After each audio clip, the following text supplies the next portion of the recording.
l'expression de la société comme la parole et l'expression de l'homme. C'est signé Louis de Bonald. On peut affirmer aisément, on peut affirmer sans se tromper que le public et les téléspectateurs seront très très heureux de pouvoir s'exprimer, de pouvoir affirmer leurs convictions au cours de cette émission. En tout cas, merci d'avoir fait le bon choix. Merci de vous installer et merci d'être avec nous car à 12h GMT, on est tous...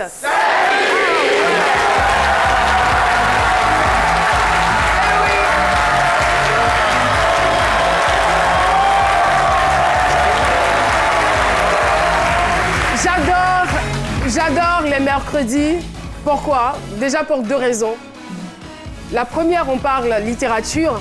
Et la deuxième, la parité du genre n'est pas respectée. On a beaucoup plus de femmes que d'hommes sur ce plateau et ça s'applaudit.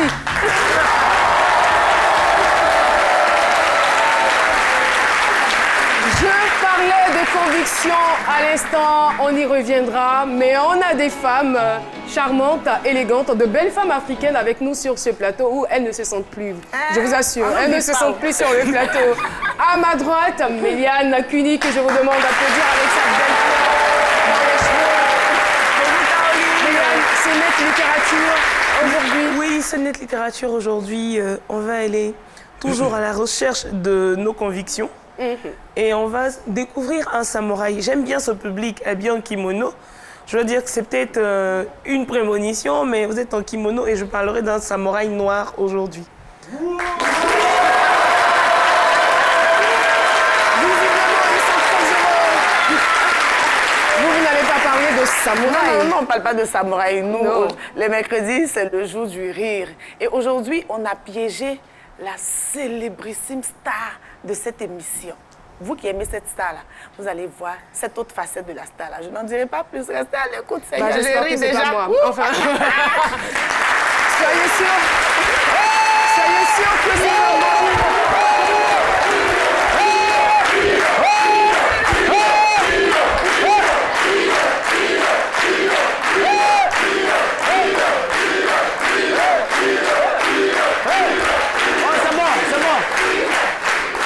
C'est la peur qui a fait la truc comme ça. Vous êtes prêts? Moi aussi, je suis prêt au 10 matin là. Philo, pardon. Docteur Philo, ça va? Ouais, ça va, mais C'est mon samouraï noir. on est en danger là. Philo, pardon. Philo. Yeah.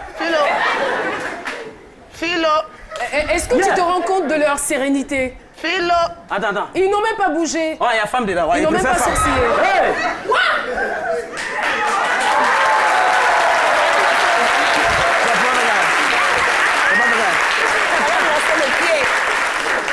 Mais voilà, du là, ça arrive pas. Donc, il m'a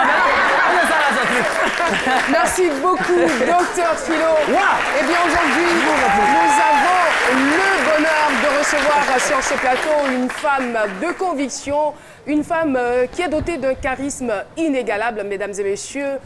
Merci de recevoir Nabou Fall sous vos ovations. Nabou Fall est notre invité témoin du jour. Bienvenue. Alors, je ne dirai rien. Je vais juste poser une question au public. Alors, public de ce midi, comment est-ce que vous la trouvez? Ah, d'accord. Comment est-ce que vous la trouvez?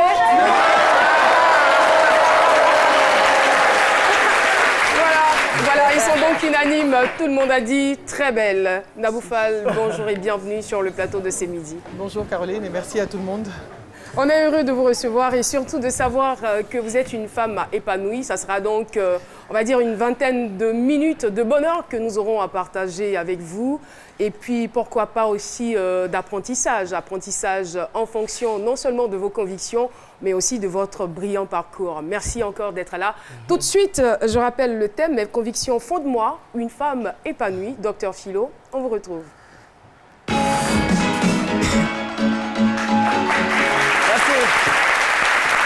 Merci, femme de conviction. Le sac à main, il appartient à Méliane ou à vous? Non, c'est moi mon sac à main. Ah, au fait, comme je me suis dit que j'allais attaquer les karatékas là, comme ils sont en orange, s'ils m'attaquaient, ils disent on a la même couleur là.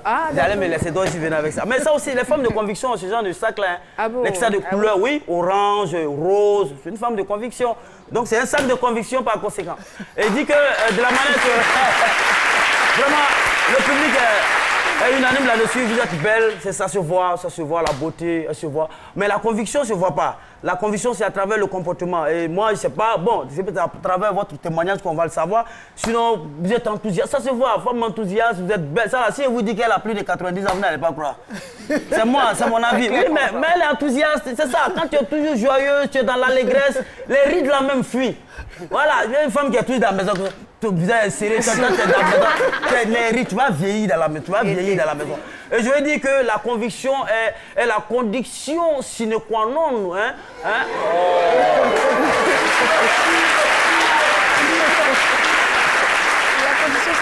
Moi, mon nom est déjà gâté, mais je reste à abîmer maintenant. Parce que même quand je dis vrai, ils vont penser que c'est faux. Condition sine qua non, ça existe.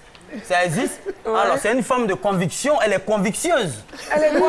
Elle est convictieuse, ça existe. Non, Philo. Convictieuse, vous êtes sûr que ce mot-là existe? Oui, si ça n'existe pas, ça montre que combien de fois il y a eu manque de conviction dans l'élaboration du dictionnaire. Sinon, en temps normal, la conviction, ça existe.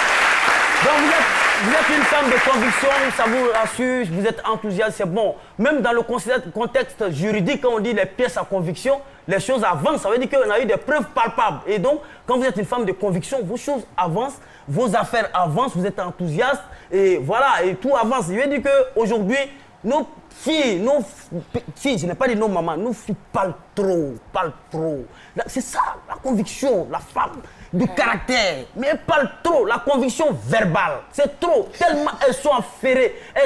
Surtout femmes qui abrègent. Elles ne gardent pas ses gros. Tout sort. Tellement elles sont affairées. Mais qu'est-ce qui les intéresse aujourd'hui? L'affairage là même là, c'est film. La maison d'à côté, tellement elle veut voir clair dans tout. Film, la maison d'à côté, la voisine d'à côté, la servante du voisin d'à côté. C'est les films d'affairage comme ça, là, elles aiment regarder. C'est de nouveaux films ou quoi? Oui, bientôt. Peut-être que les réalisateurs me suivent et ils vont penser à cela. La servante du voisin d'à côté. Et vous dire que... Pour finir? Oui, pour finir, je veux dire qu'une femme de conviction, je veux dire que certainement ça vous amène, ça nous renvoie à ce genre de dames-là, ces grandes dames qui ont... Je vais dire quoi qui... C'est elle qui fait que... En même temps, vous dites que tout excès nuit. Voilà. Vous avez trop de conviction. Moi, je dis, chaque chose a des limites. Je ne veux pas concevoir qu'une femme qui vit dans une cité et le gérant de cabine qui est devant la cité, il dit à tout le monde dans la cité là, parce que la femme, c'est une femme de conviction, on la connaît dans le quartier.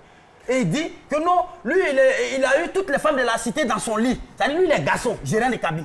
Il y a des garçons. Et le monsieur qui apprend cette nouvelle, il va demander à sa femme de conviction à la maison. Toi, tu dis que tu es femme de conviction là. Le gérant de cabine dit qu'il a eu toutes les femmes de la cité là, dans son lit. Tu es dedans? Combien les femmes? Moi, femme de conviction. Je suis pas dedans.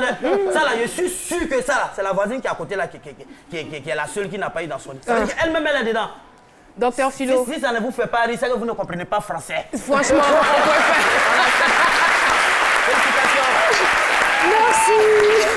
Merci beaucoup, Docteur Philo. Nous allons partir tout de suite pour la question du micro-trottoir. De quoi avez-vous besoin pour être totalement épanoui? Pour être épanoui totalement, si Dieu m'accorde la santé, ainsi qu'un bon travail pour pouvoir m'occuper de ma famille. Si j'ai à manger, j'ai un toit pour dormir et arrive à me soigner convenablement, je serai épanoui. J'ai besoin de prestige. Bon, le plus souvent, les jeunes de maintenant, ils veulent paraître, avoir une belle voiture, un beau appartement, un beau téléphone. Si tu as tout ça aussi, là, tu pourras t'épanouir. Besoin d'appartenance, appartenir à une famille, à un groupe. Là aussi, c'est comme si tu as un besoin. Donc là tu pourras être épanoui. En tant que jeune, nous avons besoin de boulot, c'est-à-dire de travail. Parce qu'actuellement, moi, je suis étudiant en danse. Donc après mes études, voilà, je souhaiterais avoir du boulot pour être épanoui, c'est ça. Voilà, vivre avec ma petite famille, tout ça, une belle vie, quoi. C'est les moyens financiers en tout cas. Par exemple, comme cela, bon, je suis étudiant, mais je dois même me débrouiller pour payer mes études encore, tout ça là. Donc il y a tout cela aussi. Donc c'est les moyens financiers. Moi, pour être épanoui, d'abord c'est d'abord la paix et puis les moyens financiers. Pour être totalement épanoui, d'abord la santé, une bonne santé, et puis être heureux dans ce que je fais, dans ce que j'entreprends, comme entreprise, ou bien un emploi déjà stable, mais je pense plus pour l'entrepreneuriat. C'est-à-dire tu réalises une activité, tu as une vision et tu vas pas à pas dans ce que tu fais. Tu tombes mais tu te relèves et au fur et à mesure tu es en train de construire ton avenir. Donc qui va aboutir à un épanouissement total et plus durable. Que ce soit pour toi ou bien pour ta famille, mais on dira que tu es épanoui parce que tu es à l'aise. Merci beaucoup. Et voilà, je rappelle que nous avons sur ce plateau Nabou Fall, femme d'affaires, blogueuse, écrivaine, mère de 2 enfants, d'une paire de jumeaux donc, 2 charmants garçons. Ils ont 16 ans. Nabou Fall est aussi chef d'entreprise et sa passion pour l'écriture nous a donné ceci, évasion virtuelle. Évasion virtuelle. Un véritable délice que je n'ai pas encore fini de lire. Alors Nabou Fall, on est très heureux de vous recevoir sur le plateau. Je le dis et je le redis. Il faut dire qu'à l'âge de 4 ans, vous avez perdu votre père. Votre éducation sera donc assurée par votre maman. Et on a bien envie de savoir comment les choses se sont déroulées. Comment est-ce que votre enfance s'est déroulée sans papa? Alors, mon enfance sans papa, ça n'a pas été si difficile que ça parce que ma mère a comblé les 2 places et elle m'a inculqué des valeurs très importantes, des valeurs du travail. Elle m'a toujours dit le plus important, le premier mari, c'est le travail. Parce qu'en effet, quand elle a perdu son mari, elle était veuve à 21 ans. Donc, elle a appris que ce n'est qu'en travaillant... Elle était jeune. Elle était très, très jeune. Elle s'est mariée très jeune. Et elle a appris que ce n'est qu'en travaillant qu'elle pouvait me donner une éducation et me former pour que je puisse, moi aussi, affronter la vie à l'avenir. Donc, comme disaient nos mamans, je ne sais pas si les mamans d'aujourd'hui le disent, mais le travail, c'était le premier mari. Voilà. C'est vrai que cette phrase, on l'a beaucoup entendue de la part de nos parents. Et finalement, on se demande, est-ce que c'est une bonne formule? Est-ce que c'est une bonne façon de dire aux filles de prendre au sérieux leur travail? Personnellement, c'est ce qui m'a hantée. J'ai toujours voulu avancer et travailler parce que quand on dit le travail, c'est le premier mari, c'est-à-dire le travail vous donne votre indépendance financière. Je pense que les jeunes filles d'aujourd'hui sont malheureusement biaisées par tout ce qui est apparence avec les réseaux sociaux et tout ça. Donc, elles pensent que la réussite, c'est uniquement le matériel. Mais au-delà du matériel, la réussite, c'est aussi un accomplissement personnel, réaliser ses rêves et se réaliser personnellement et surtout se former pour pouvoir atteindre ses objectifs de vie. Je pense que c'est ça la vraie réalisation d'une personne. Je dirais aussi que hommes ou femmes, parce qu'il y a aussi des garçons gigolos, hein, il faut dire les choses. Ah oui. Il n'y a pas que les femmes qui se font entretenir. Il y en a beaucoup. Il y en a de plus en plus. Ne dira pas le contraire. Hein. Même s'il ne l'est pas. Hein. C'est une femme de conviction dans la c'est un peu difficile. Un homme ou une femme doit pouvoir avoir le minimum. Et comme on l'a vu avec nos témoignages, chaque fois qu'on disait qu'est-ce que c'est pour vous d'être épanoui, on veut être à l'aise financièrement, on veut pouvoir prendre soin de notre famille, on veut pouvoir appartenir, il y a le sentiment d'appartenance. Donc je pense que tout ça se rejoint. L'indépendance financière est très importante. Mais indépendance financière ne veut pas dire arrogance vis-à-vis des autres, de sa famille, de son conjoint ou de son compagnon, que ce soit du côté de l'homme ou de la femme. Pas parce qu'on gagne plus que l'autre peut avoir une période où il gagne moins, où il peut avoir une période de vide. On doit se soutenir. Mais en même temps, l'indépendance financière n'est pas la seule condition pour être heureux ou pour être épanoui, parce qu'on connaît des personnes qui sont financièrement aisées, mais qui n'ont pas forcément le bonheur escompté ou qui ne sont pas du tout épanouies, qui ne sont pas heureuses. Je suis absolument d'accord. Je ne pense pas que l'indépendance financière... Parce qu'en fait, on parlait de la phrase « de travail, c'est le premier mari ». C'est pour ça que je parlais de l'indépendance financière. Maintenant, le bonheur, c'est aussi la santé. Moi, je pense que personne n'a parlé de santé. Il y a un seul je crois. Il a dit oui, être en bonne santé. La santé, c'est la première chose, je pense. Parce qu'on peut avoir des milliards aujourd'hui, et si notre maladie est incurable, on ne peut pas être heureux. Donc, la santé...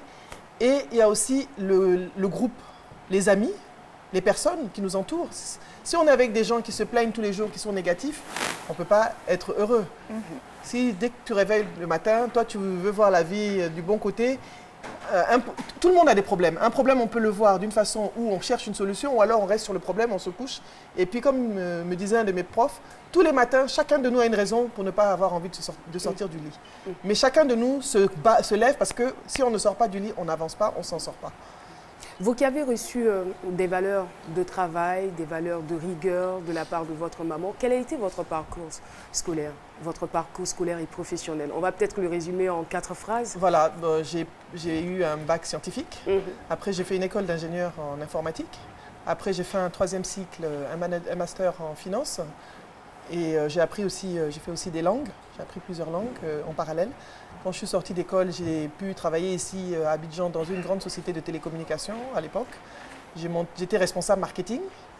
Et à partir de ce poste en Côte d'Ivoire, j'ai pu être recrutée en tant qu'expatriée, directeur commercial et marketing dans d'autres pays. J'ai été au Congo, Brazzaville. Ensuite, j'étais directeur général d'entreprise de télécom aussi, en RDC. Donc ma carrière a commencé ici à Abidjan et après j'ai eu la chance de rentrer dans le circuit de l'expatriation. Et justement, parlant du Congo-Brazzaville, il y a quand même une anecdote. J'ai rencontré quelqu'un à un mariage, il y a bien longtemps, je ne sais pas si certains d'entre vous n'étaient peut-être pas nés. Philo n'avait pas raison, j'espère. Philo n'a pas tort, hein, il n'est pas loin. Il faut diviser quand même par 2, quoi. Il n'est pas très loin, en tout cas. Donc, j'ai rencontré quelqu'un et quand je lui ai dit que je travaillais dans les télécoms en Côte d'Ivoire, il me dit « Ah, mais nous, on est en train de monter quelque chose au Congo. » C'était des gens d'Afrique du Nord. Et je suis revenue à Abidjan, je continue à travailler là. Et un jour, le monsieur me dit « Non, il faut que vous alliez passer un entretien au Caire. » Je dis « Ah bon ?» Il me dit « Oui, payez votre billet et puis vous allez passer l'entretien dans tel groupe parce qu'on est en train de monter un réseau au Congo. » D'accord. Je suis allée au Caire d'Abidjan. D'ailleurs, je n'avais même pas pris de visa. Je ne savais pas qu'il fallait un visa. Je suis restée à l'aéroport bloquée pendant des heures. Et on a dit que c'est la société qui est venue me libérer, entre parenthèses. Je suis vraiment partie comme une gaou au Caire, je veux dire. Et j'ai eu un contrat, j'ai négocié mon contrat d'expatriation comme ça avec un grand monsieur qui est aujourd'hui dans Forbes. Je ne sais pas si je peux le nommer, monsieur Sawiris, qui m'a donné ma première opportunité, ma première chance en expatriation. Parce que personne ne voulait aller à Brazzaville, c'était l'après-guerre, la guerre de 98. Personne ne voulait y aller. Donc, moi, je n'ai pas eu peur. J'ai dit, bon, ben, je vais quitter Abidjan. Bon, Abidjan, c'était le confort. À l'époque, on ne savait pas qu'il y aurait des guerres ici. Donc, le pays était vraiment... C'était un petit paradis, hein, la Côte d'Ivoire. Hein. Donc, je suis partie au Congo. Bon, mes parents vivaient là-bas, donc ma mère était contente de m'avoir avec elle. Que j'ai eu cette première opportunité très intéressante. J'étais la seule femme expatriée de tout le groupe. Et qu'est-ce qui vous donnait ce courage-là d'aller travailler dans un pays qui sortait à peine de guerre? Déjà, mon salaire était multiplié.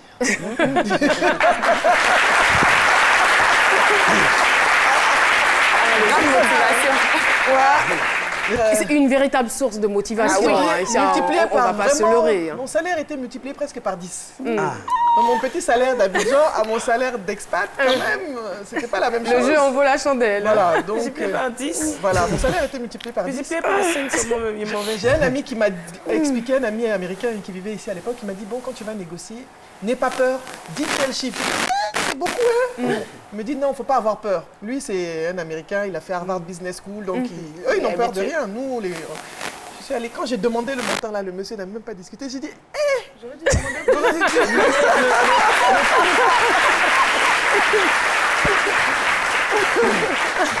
Mais je veux dire qu'il ne vous a pas octroyé ce poste juste pour vos beaux yeux. Il s'est rendu compte que vous aviez certainement les compétences. Il a vu votre CV, il a vu votre parcours. Oui, je sortais j'avais monté un réseau de téléphonie mobile ici à partir du début en Côte d'Ivoire jusqu'à développer tout le marketing. J'avais fait toutes les campagnes marketing, j'avais développé toutes les stratégies marketing et on avait atteint presque 40% de part de marché en 2-3 ans.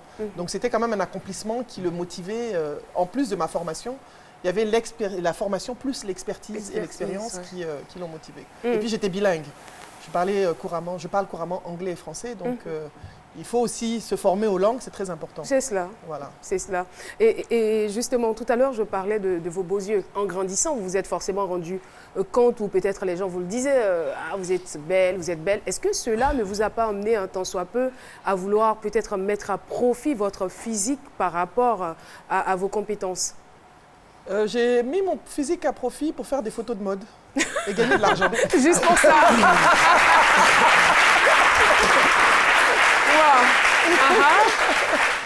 Donc, j'ai eu la chance de... Il y a un magazine qui est très connu ici, qui est un panafricain, je ne sais pas s'il est encore connu maintenant, qui sort encore, s'appelle Brune Magazine. Ouais, il continue. Et j'ai fait des photos pour Brune. J'ai travaillé d'abord avec la dame du magazine, Marie-Jeanne, qui est une grande sœur, une amie jusqu'à aujourd'hui. Qu'on a eu l'opportunité de recevoir sur qui est vraiment une très très bonne amie. Et j'ai commencé avec elle son magazine. Et un jour, elle me dit, mais fais aussi des photos. Je m'occupais de sa communication, des ventes pour elle. Donc, elle m'envoyait aussi, à l'époque, j'étais très jeune, mais elle m'envoyait la représenter dans des pays. Et j'ai fait des photos avec Marie-Jeanne. Mais côté beauté, je veux dire, il y a beaucoup de belles femmes. Et si la beauté est la seule denrée, si c'est tout ce que j'ai à vendre, je n'ai rien à vendre. C'est clair. Je pense qu'une femme, c'est plus que ça. Si tu es une belle femme, que quand on va chez toi, ta maison est sale, ça sert à rien. Si mais la beauté est mieux quand même, parce que là, voilà, votre beauté vous a servi. Donc... Ah ouais, ça, on nous dit non.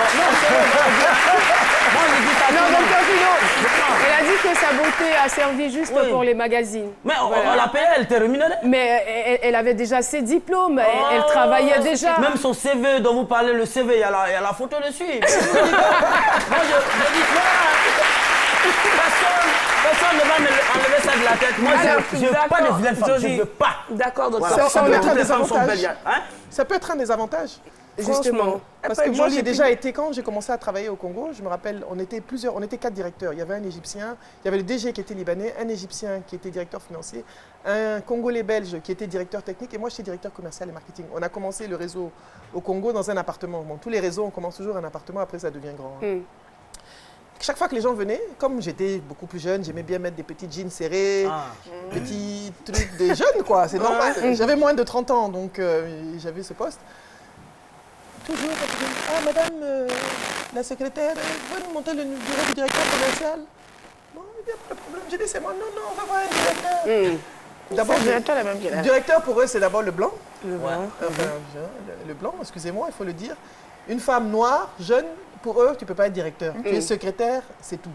Donc, ça te dessert aussi d'être dans tes petites, d'être jeune, dans tes petits pantalons, tout ça là. Bon, c'est pas toujours ça, quoi. Mais moi, ça me secoue pas, hein. Ça ne me secoue pas du tout. Mais après, ils se rendent compte que c'est une tête bien faite, mais bien pleine aussi. J'espère. Alors, j'aimerais bien savoir, vous parlez de conviction.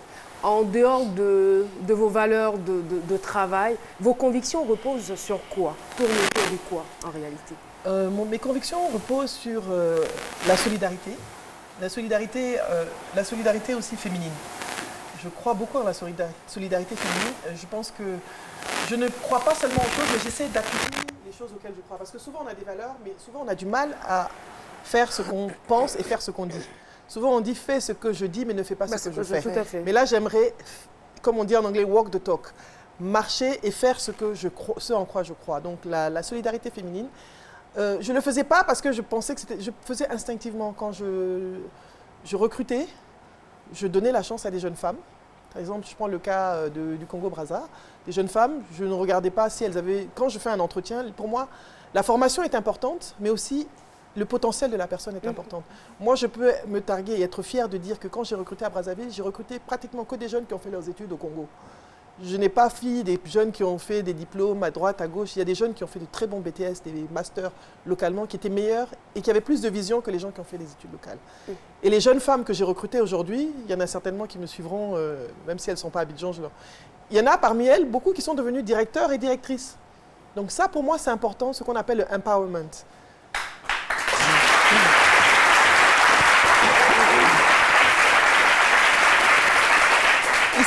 Ici même à Abidjan, dans certaines associations, je fais du mentoring pour des jeunes femmes.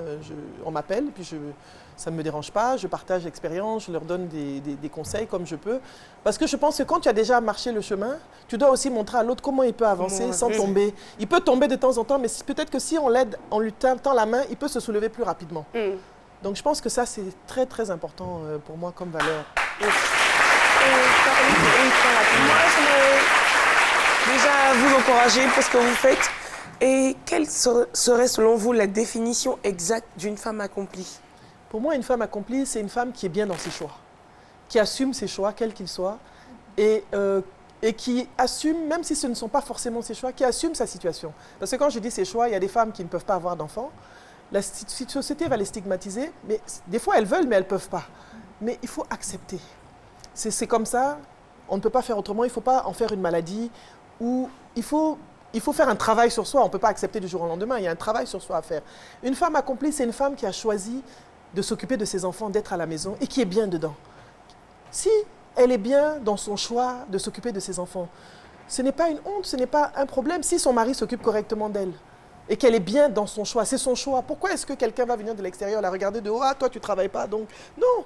On a eu nos mamans, des grands-mères qui n'ont pas forcément travaillé, qui nous ont très bien élevé, nos parents qui ont élevé les gens. C'est ça une femme accomplie. Une femme accomplie, c'est si elle veut aller au travail. C'est son choix. L'essentiel, c'est qu'elle soit bien dans son choix, mais il faut qu'elle assume ses choix. Comme je dis, une femme accomplie, ça peut être aussi une femme qui est dans un mariage polygame et qui assume le fait d'être dans un mariage polygame. Mais si elle n'assume plus, pour moi, elle n'est plus accomplie. Parce que si tu as choisi quelque chose et tu te plains tous les jours, soit tu pars, soit tu te donnes les moyens de partir, mais tu ne fatigues pas ton entourage. Voilà. Nabou Fall. On ne se lasserait pas de vous écouter même pendant des heures. En tout cas, merci de rester avec nous. Courte pause pub. À tout de suite. Abonnez Move.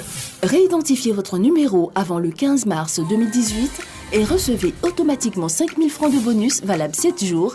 Tapez étoile 338 dièse pour vérifier le statut de votre numéro et rendez-vous dans toutes les agences et points d'identification les plus proches pour vous mettre en règle. Profitez.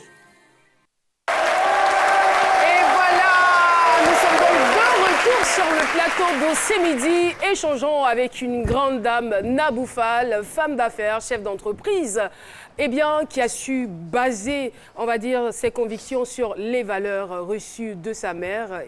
On a envie de féliciter maman pour ce qu'elle a déposé, pour toutes les graines qu'elle a pu déposer en vous, ces graines qui ont germé, tellement bien germé, qu'aujourd'hui, on en bénéficie des fruits. Je veux bien revenir sur Évasion virtuelle. Il faut qu'on en parle. Qu'est-ce qui vous a poussé à écrire ce livre? J'aime écrire.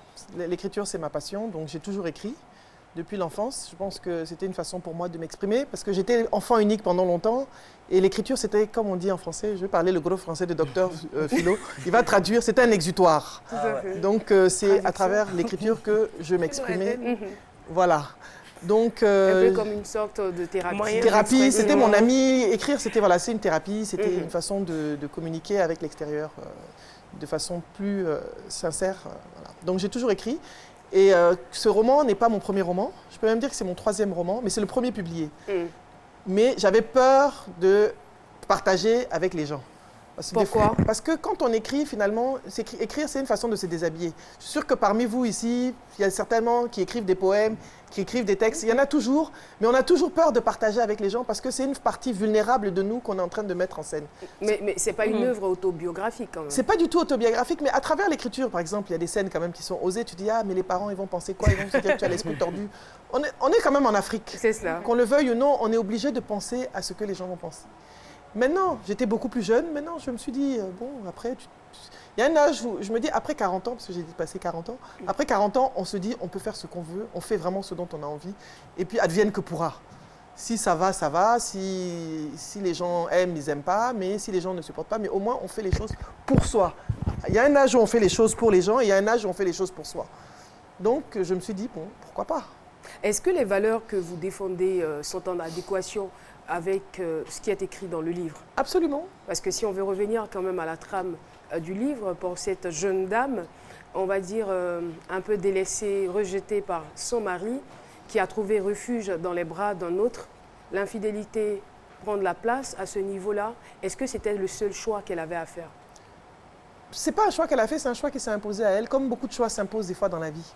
Ce sont les choses de la vie qui existent. Comme on dit, quand on grandit, on pense que le monde est noir et blanc. Et on se rend compte en grandissant, quand on atteint une certaine maturité, qu'on ne peut pas toujours juger les gens par rapport aux choses qu'ils font. Parce qu'on ne sait pas, nous, quel jour on sera dans la même situation et qu'est-ce que nous, on ferait dans cette situation. Donc, je ne suis pas quelqu'un qui juge les gens en général. Je pense que chacun a son parcours, chacun a son histoire.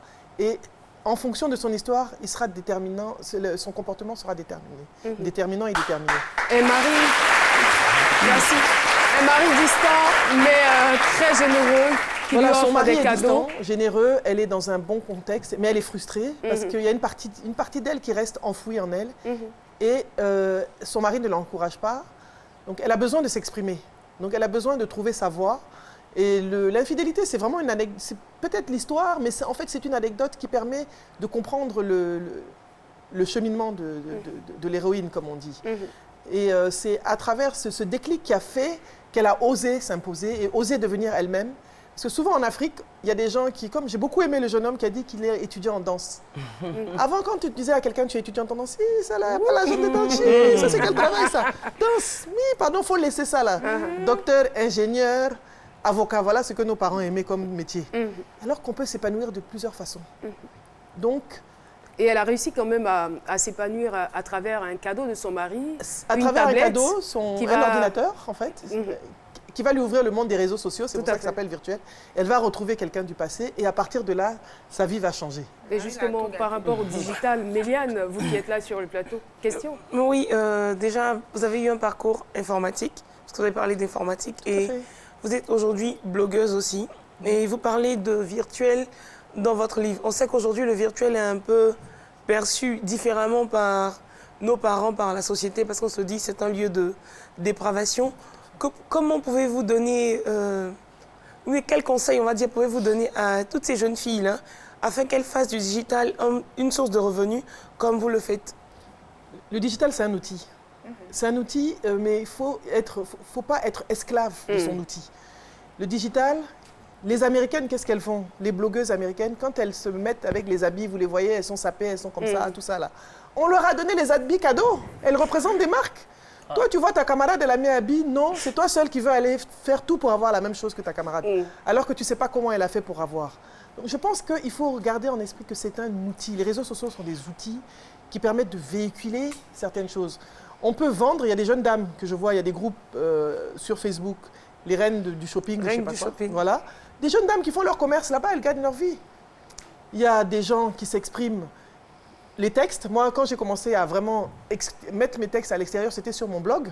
Ça fait 10 ans que j'ai le blog, qui était plus connu, comme je dis, chez les anglophones, parce qu'il est plus en anglais qu'en français, comme le magazine. Donc, l'outil digital doit être un outil pour soit partager avec ses amis, soit se valoriser, soit partager son art. Il y a beaucoup de femmes qui sont stylistes, qui partagent ce qu'elles font. Donc, c'est un outil, ce n'est pas quelque chose où on va voir ses amis et puis dire « oui, je veux ce qu'elle a ». Non. Je veux ce qu'elle a peut-être, mais je veux ce qu'elle a parce que peut-être qu'elle a travaillé dur. Comment elle a fait pour avoir ça? Il faut se poser des questions. Parce que tous les exemples ne sont pas des bons exemples. Il y a des exemples qui sont des fakes, comme je dis. C'est la gloire, la réussite apparente, mais derrière, il n'y a rien. Il y a beaucoup de mauvais exemples sur les réseaux sociaux. Un peu trop, à mon avis. D'ailleurs. Et je comprends aisément, lorsque vous nous disiez à la Silicon Valley, les employés interdisent à leurs enfants d'aller sur Internet parce qu'ils veulent les protéger. Absolument. Tout à fait. Absolument. En tout cas, merci beaucoup pour ce joli témoignage très édifiant. Merci beaucoup, Nabou Fall. Et bientôt, on vous retrouvera pour la dédicace de ce livre, Évasion virtuelle. Tout à fait. Début mars, je dirais. Voilà, dans la première quinzaine de mars, dans tout le réseau de la Librairie de France. Merci infiniment. Sur ce, je vous conduis tout de suite à retrouver le sage Sissoko.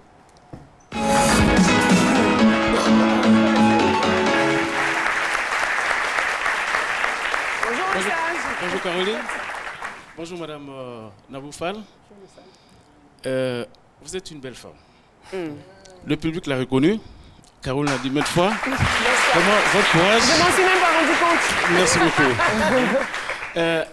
En plus de tout ça, vous avez un cran. Vous êtes déterminé. Ça c'est formidable. Peut-être que c'est votre beauté qui l'amène à le faire, mais c'est un courage qui est en vous. Je vous en félicite. Merci, le sage. S'engager à vouloir faire quelque chose et être déterminé à l'atteindre. C'est ce que vous êtes. Vous vous engagez à faire quelque chose et votre préoccupation, c'est d'atteindre l'objectif que vous visez. On ne sort pas ça de n'importe qui. Et vous, n'est-ce pas, vous l'illustrez. À vous entendre, j'ai envie de dire quelque chose. L'intelligence est un don, la sagesse est un acquis. Or, vous vous associez ces deux forces-là. Vous êtes intelligente et dès que vous vous engagez pour atteindre un objectif, vous mettez votre sagesse dedans et vous atteignez votre but. Ça, c'est formidable aussi. Merci. Je vous en félicite. Merci. Et maintenant, ce que je vais vous demander, vous avez une connaissance tellement large, je souhaiterais que vous mettiez votre connaissances, votre savoir-faire au profit de vos sœurs et de vos frères. Elle a dit, hein, elle le fait. Voilà, mais moi j'insiste dessus. À travers les activités. J'insiste dessus. Parce que les femmes de votre camp, il n'y en a pas beaucoup. Vous êtes exceptionnels et je vous assure, nous vous remercions pour votre génie. Continuez sur cette Merci. page.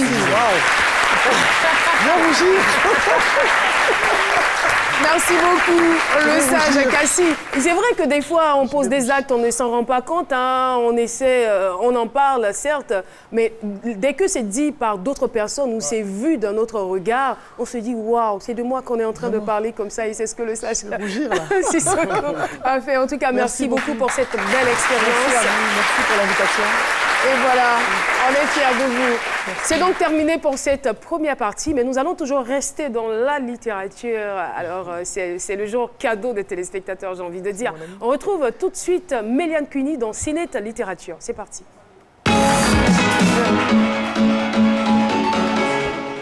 Mais voilà, aujourd'hui, dans Ciné Littérature, merci d'applaudir.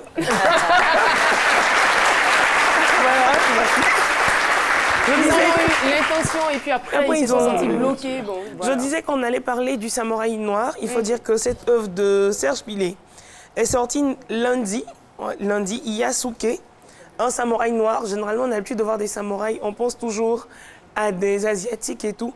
Mais il y a eu un samouraï noir. Serge Billet n'est peut-être pas là, il est en Martinique, mais j'ai eu l'occasion de faire une interview vidéo avec lui. On regarde et on revient juste après.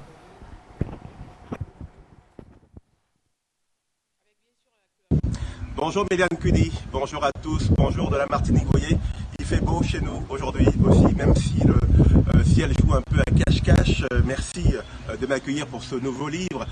L'histoire de Yasuke, c'est l'histoire d'un esclave qui est parti de Mozambique et qui est devenu samouraï au Japon. Le premier samouraï étranger était un samouraï noir. Et cette histoire est extraordinaire, elle m'a été un peu rapportée par un de mes lecteurs qui m'a dit un jour, je m'intéresse au Japon, je m'intéresse aux arts martiaux. On m'a dit qu'il y avait un esclave qui est devenu samouraï au XVIe siècle au Japon, j'en sais pas plus. Comme je sais que vous aimez fouiller dans ce genre d'histoire, eh bien allez-y. Et c'est comme ça que je me suis mis. Il a fallu créer bien sûr un réseau parce que je ne parle pas le japonais, je ne parle pas le portugais parce que c'est le Portugal qui avait des relations avec le Japon à l'époque. Et donc j'ai mis en place un réseau pour pouvoir donc retrouver des archives et reconstituer l'histoire de cet esclave japonais. Yasuke a été arraché à Mozambique, envoyé d'abord en Inde, chez les jésuites, où il était esclave, et de là il était envoyé au Japon, celui de Kyushu, et c'est comme ça qu'il a rencontré l'un des plus grands seigneurs japonais qui s'appelait Oda Nobunaga.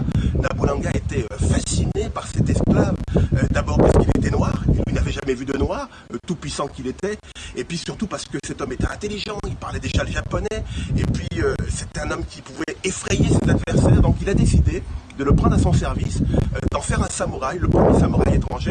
Et c'est comme ça que cette histoire est née, c'est comme ça que j'ai voulu reconstituer cette épopée de cet esclave qui a choisi de ne pas rester là où le hasard l'a placé.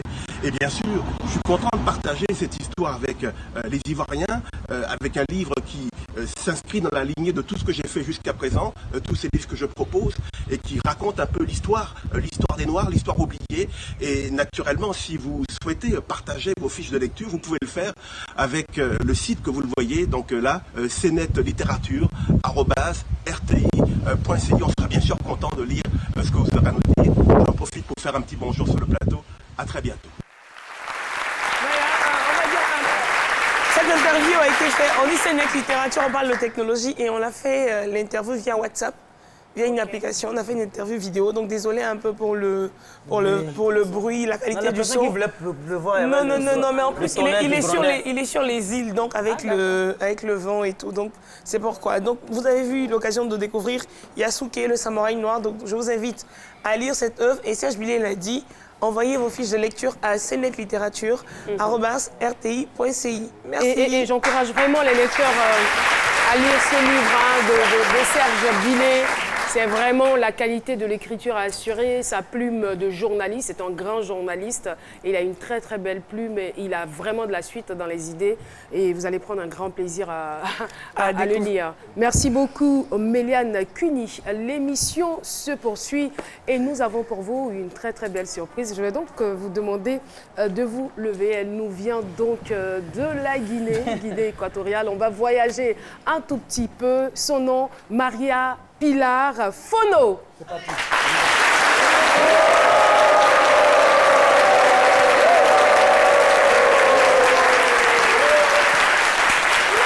Pili la Milagrosa. Et voilà. Vous préférez quoi, Maria Pilar ou Pili la Milagrosa? Pili la Milagrosa. Ça veut dire quoi, Milagrosa? C'est la miraculeuse. Ah, c'est mon nom d'artiste. C'est votre nom d'artiste, la miraculeuse. Donc, vous êtes une miraculée ou bien vous fabriquez des miracles? Vous êtes fruit d'un miracle ou vous-même vous en fabriquez? C'est pas moi qui fais des miracles, c'est Dieu. Oui. C'est lui seul qui peut faire des miracles. Donc à travers vous, à travers vos chants, il accomplit des miracles. Oui. Il faut dire que vous êtes équato-guinéenne, vous êtes aussi mère de 3 enfants. Oui. Après 10 ans de carrière, vous avez à votre actif 8 albums. Et vous êtes en Côte d'Ivoire pour nous présenter un peu votre dernière œuvre. Oui, je suis en Côte d'Ivoire pour ma promotion. Et comme la Côte d'Ivoire, Abidjan me plaît, c'est pour ça que je suis là pour mon album Por favor, Señor. Por favor, Señor. Por favor, Señor. Pardon, monsieur. En espagnol, por favor, Señor. Tout à fait, tout à fait. Alors, on a quelques problèmes avec votre CD. Donc, pour que les Ivoiriens et tous les téléspectateurs qui nous suivent d'ailleurs puissent savoir ce que vous savez faire, on va vous demander de nous faire un a cappella. Oui. C'est difficile, c'est pas elle qui a chanté. Ah oui, je vais le faire. Por favor, Señor, por favor, Señor, por favor, Señor, por favor, Señor, por favor, Señor, por favor, Señor, venimos para bailar, venimos para bailar, venimos para bailar, venimos para bailar, solo queremos bailar, por favor, Señor, por favor. Merci beaucoup. La Milagrosa, en tout cas, merci beaucoup d'être venu sur le plateau de ces midis. Et puis, on embrasse toutes les personnes qui nous suivent depuis la Guinée équatoriale. Merci beaucoup. Ah oui. Merci infiniment. Merci. Et voilà.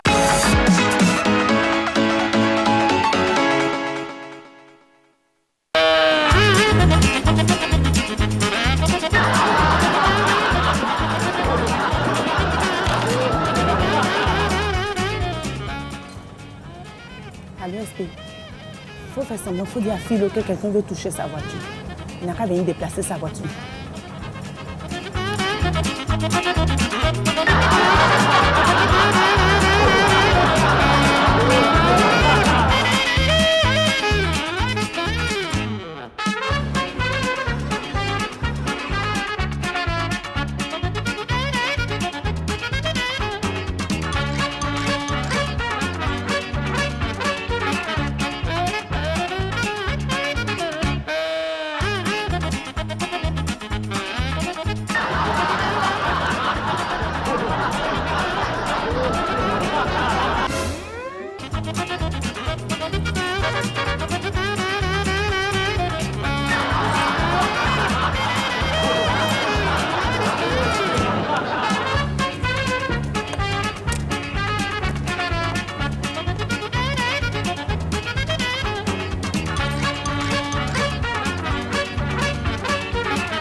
Donc, Philo, toi, tu as peur.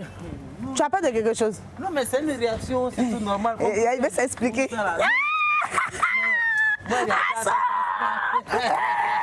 Bon, je reconnais comme tout être normal. Il ne faut pas te justifier. Non, non, attends, je suis un être humain, je ne peux pas voir un truc comme ça, je ne sais pas. Mais attends, normal, ça, si c'était au moins le serpent dans la voiture, ça effraie. Mais en brousse, ça n'effraie pas. Si c'était en brousse, j'allais le tuer. Mais je me dis qu'en ville, ça dans la voiture, tu peux un peu serpent quand il est dans la voiture. C'est un sorcier, quelqu'un qui sait. Non, les gens vont me comprendre. Bon, il reconnaît, mais c'est fait plaisir. Mais c'était naturel. Le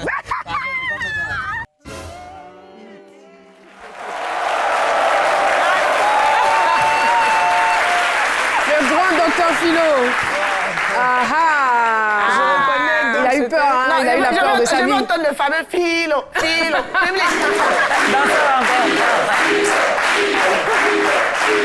Merci beaucoup. Merci beaucoup. Eh bien, nous n'allons pas oublier le quiz ce midi. Quelle chroniqueuse anime la rubrique Ces mots d'info? Réponse A, Marie-Paul Adjé. Réponse B, Méliane Cuny. Envoi A ou B au 98 133 pour tenter de gagner 100 000 francs. C'est une réalité, ce n'est pas un leurre. Et bien sûr, l'émission est terminée. Je vais demander donc à mon charmant public de se tenir debout. Et bien, nous allons les saluer. Nous saluons l'Union des associations ivoiriennes de boxe chinoise. Merci de votre présence sur ce plateau. Nous saluons également ES BTP Plateau, IST Saint-Jacques et le fan club C'est-Midi. Et voilà, l'émission est donc terminée. Merci à vous, très chers téléspectateurs, de nous avoir suivis. On va donc se donner rendez-vous demain à partir de 12h pour un autre numéro. Au revoir.